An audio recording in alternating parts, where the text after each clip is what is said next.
നമ്മുടെ നാട്ടിൽ മഴക്കാലം വേനൽക്കാലം എന്ന വ്യത്യാസമില്ലാതെയാണ് കഴിഞ്ഞ കാലത്ത് മഴയുണ്ടായത്.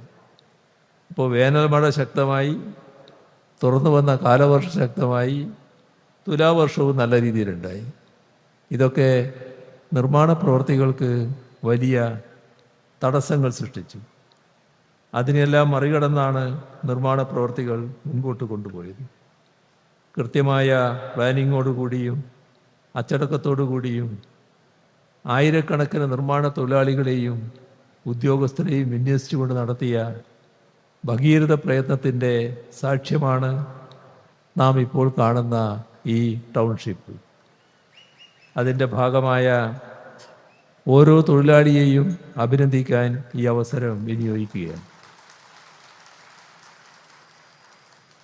രമേശൻ്റെ നേതൃത്വത്തിലുള്ള ഊരാളുങ്കൽ ലേബർ കോൺട്രാക്ട് സൊസൈറ്റിയെ ഈ ഘട്ടത്തിൽ അഭിനന്ദിക്കട്ടെ. ഈ പ്രവർത്തനങ്ങൾക്ക് ഏകോപനം കൊടുത്ത് നേതൃത്വം കൊടുക്കാൻ വേണ്ടി സിയാലിൻ്റെ MD സുഹാസിനെ നിശ്ചയിച്ചിരുന്നു. അദ്ദേഹം ക്രിയാത്മകമായ പ്രവർത്തനമാണ് കാഴ്ചവെച്ചത്. അദ്ദേഹത്തെ ഈ ഘട്ടത്തിൽ അഭിനന്ദിക്കട്ടെ. ഇവിടെ പറഞ്ഞതുപോലെ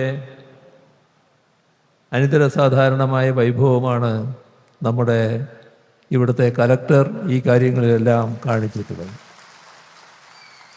തുടക്കം മുതൽ അവരിതിൻ്റെ കൂടെയുണ്ടായിരുന്നു. അവരെയും ഈ ഘട്ടത്തിൽ ഹാർദമായി അഭിനന്ദിക്കട്ടെ. നമ്മുടെ ഉദ്യോഗസ്ഥ വൃന്ദമാകെ പഴയ ചീഫ് സെക്രട്ടറി വേണു ആയാലും ഇപ്പോഴുള്ള ചീഫ് സെക്രട്ടറി ആയാലും ഇവരെല്ലാം നല്ല നിലക്ക് ഇതിന് നേതൃത്വം കൊടുത്തിട്ടുണ്ട്. അവരുടെ കീഴിലുള്ള സംഘം, ഉദ്യോഗസ്ഥ വൃന്ദം മൊത്തത്തിൽ ഇതുമായി ബന്ധപ്പെട്ട് നല്ല നിലക്ക് സഹകരിക്കുകയും പ്രവർത്തിക്കുകയും ചെയ്തിട്ടുണ്ട്.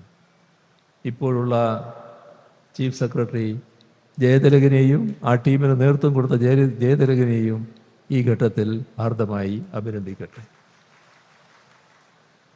ഇവിടെ ടൗൺഷിപ്പ് കൊണ്ട് വിഭാവനം ചെയ്തത് നമ്മളിവിടെ താമസിക്കാനുള്ള ആളുകൾക്ക് കുറച്ച് വീടുകൾ നിർമ്മിച്ച് കൊടുക്കുക എന്നുള്ളത് മാത്രമല്ല, അവരെ കൂടുതൽ മെച്ചപ്പെട്ട ഒരാവാസ വ്യവസ്ഥയിലേക്ക് എത്തിക്കുക എന്നത് സർക്കാരിൻ്റെ ലക്ഷ്യമായിരുന്നു. നഷ്ടപ്പെട്ടതിനേക്കാൾ മെച്ചപ്പെട്ടതാക്കുക, അതാണ് ബിൽഡ് ബാക്ക് ബെറ്റർ എന്ന ദുരന്ത നിവാരണത്തിൻ്റെ അടിസ്ഥാന തത്വം. അക്ഷരാർത്ഥത്തിൽ അത് പാലിക്കപ്പെടുന്ന രീതിയിലാണ് ഈ ടൗൺഷിപ്പ് വിഭാവനം ചെയ്തിരിക്കുന്നത്.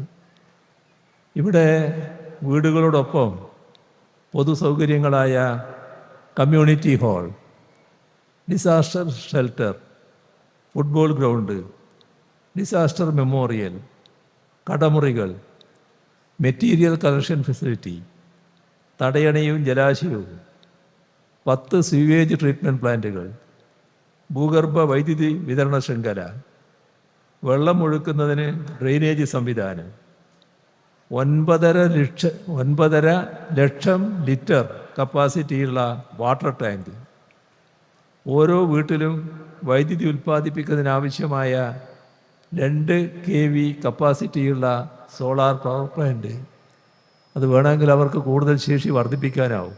ഇവയെല്ലാം ഇവിടെ ഒരുക്കിയിരിക്കുകയാണ്.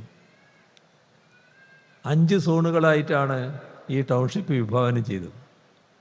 ഇതിൽ 35 ക്ലസ്റ്ററുകളായിട്ടാണ് വീടുകൾ നിർമ്മിക്കുന്നത്. ഓരോ ക്ലസ്റ്ററിലും വിശാലമായ ഗ്രീൻ സ്പേസ് നടുമുറ്റമുണ്ട്. ഈ നടുമുറ്റത്തിന് ചുറ്റും 5.5 മീറ്റർ വീതിയുള്ള റോഡ്, ആ റോഡിലേക്ക് ഫേസ് ചെയ്തുകൊണ്ടാണ് ഓരോ ക്ലസ്റ്ററിലെയും വീടുകളുള്ളത്. നടുമുറ്റം പോലെയുള്ള ഈ ഗ്രീൻ സ്പേസ് മുതിർന്നവർക്ക് വൈകുന്നേരങ്ങളിൽ ഒത്തുകൂടുന്നതിന് ഉപകരിക്കും, കുട്ടികൾക്ക് കളിക്കുന്നതിന് ഉപകരിക്കും, എന്തെങ്കിലും ചില പ്രത്യേക ആവശ്യങ്ങൾ വന്നാൽ വേണമെങ്കിൽ ഒരു ചെറിയ കൂടിച്ചേരാനുള്ള സ്ഥലമായിട്ടത് ഉപയോഗിക്കാം. അതോടൊപ്പം ചെറിയൊരു അടുക്കളത്തോട്ടമായി ഉപയോഗിക്കുന്നതിനും ഇത് സഹായകമാണ്. 8 മുതൽ 20 വരെ വീടുകൾ ഉൾക്കൊള്ളുന്നതാണ് ഓരോ ക്ലസ്റ്ററും. 7 സെൻറ്റാണ് ഓരോരുത്തരുടെയും വ്യക്തിഗത ഹൗസ് പ്ലോട്ടുകൾ. ഞങ്ങളിപ്പോൾ ആ വീട്ടിൽ കയറി നോക്കി. അപ്പോൾ മുൻഭാഗവും പിൻഭാഗവും അത്യാവശ്യം വേണ്ട സ്ഥലമുണ്ട്. ഈ വ്യക്തിഗത ഹൗസ് പ്ലോട്ടുകളിൽ ഓരോ ഭൂമിക്കും പ്രത്യേകം പട്ടയം നൽകും. വീടുകളും പൊതുനിർമ്മിതികളും പ്രകൃതി ദുരന്തങ്ങളെ അതിജീവിക്കുന്ന രീതിയിലാണ് നിർമ്മിച്ചിട്ടുള്ളത്. അതാണ് ഈ വീടിൻ്റെ ഒരു പ്രത്യേകത. ഓരോ വീടും 90 സെൻറ്റിമീറ്റർ വീതിയുള്ള 9 കോൺക്രീറ്റ് ഭിത്തികളാലാണ് നിർമ്മിച്ചിട്ടുള്ളത്. അതോടൊപ്പം തറനിരപ്പിലും റൂഫ് ലെവലിലും മേൽക്കൂര ലെവലിലും 1.5 അടി ഉയരത്തിൽ ബീമുകൾ, പ്ലിൻ ബീം, റൂഫ് ബീം എല്ലാം സജ്ജീകരിച്ചിട്ടുണ്ട്. ഇത്തരത്തിൽ ഇപ്പോൾ കാണുന്നത് ഒരു നില കെട്ടിടമാണെങ്കിലും അതിൻ്റെ മുകളിൽ ഇനിയും നിർമ്മിതി വേണമെന്ന് ആ വീട്ടിൽ താമസിക്കുന്നവർക്ക് ഭാവിയിൽ തോന്നിയാൽ കൂടുതൽ നിലകൾ നിർമ്മിക്കാൻ ഉതകും തരത്തിലാണ് നിർമ്മാണം നടത്തിയിരിക്കുന്നത്. ഇപ്പോൾ ഉള്ളതിൻ്റെ മേലെ തന്നെ നിർമ്മിക്കാമെന്നർത്ഥം. അതോടൊപ്പം വിപണിയിൽ ലഭ്യമായ ഏറ്റവും മികച്ച നിർമ്മാണ സാമഗ്രികളാണ് നിർമ്മാണത്തിനായി ഉപയോഗിച്ചിട്ടുള്ളത്. നിർമ്മാണത്തിൻ്റെ ഓരോ ഘട്ടത്തിലും ഗുണമേന്മ പൂർണ്ണമായും ഉറപ്പാക്കിയിട്ടുണ്ട്. നിർമ്മാണത്തിന് ഉപയോഗിക്കുന്ന ഓരോ സാധന സാമഗ്രിയും നിർമ്മാണ സ്ഥലത്ത് തന്നെ സജ്ജീകരിച്ചിട്ടുള്ള ലാബിൽ ടെസ്റ്റ് ചെയ്യും. അതിനുശേഷം മാത്രമാണ് ഉപയോഗിച്ചത്. മൂന്നാമതൊരു സ്വതന്ത്ര ഏജൻസിയുടെ ടെസ്റ്റിങ്ങിന് കൂടി വിധേയമാക്കും. അതിനുശേഷമാണ് സാമ്പിളുകൾ നിർമ്മാണത്തിന് ഉപയോഗിച്ചത്. ഇവിടെ കാണേണ്ടത് 58 തരം പരിശോധനകൾ പൂർത്തിയാക്കിയാണ് ഓരോ വീടിൻ്റെയും നിർമ്മാണം പൂർത്തിയാക്കുന്നത്. ഓരോ നിർമ്മാണ ഘട്ടത്തിനു മുൻപും ശേഷവും പരിശോധിച്ച് നിർമ്മാണ മാനദണ്ഡങ്ങൾ പാലിക്കപ്പെടുന്നതായി ഉറപ്പുവരുത്തുന്നുണ്ട്.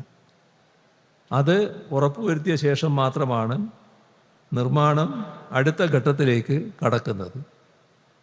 നിർമ്മാണ ഘട്ടത്തിലുള്ള ഓരോ പരിശോധനയും റെക്കോർഡ് ചെയ്ത് സൂക്ഷിക്കുന്നുണ്ട്. ഓരോ പരിശോധനയുടെ വീഡിയോയും അതുപോലെ ഫോട്ടോയും എടുത്ത് സൂക്ഷിക്കുന്നു. ഈ രീതിയിൽ ഒരു തരത്തിലുള്ള പോരായ്മയും ഇല്ലാതെയാണ് നിർമ്മാണത്തിൻ്റെ ഓരോ ഘട്ടവും മുൻപോട്ട് കൊണ്ടുപോയത്.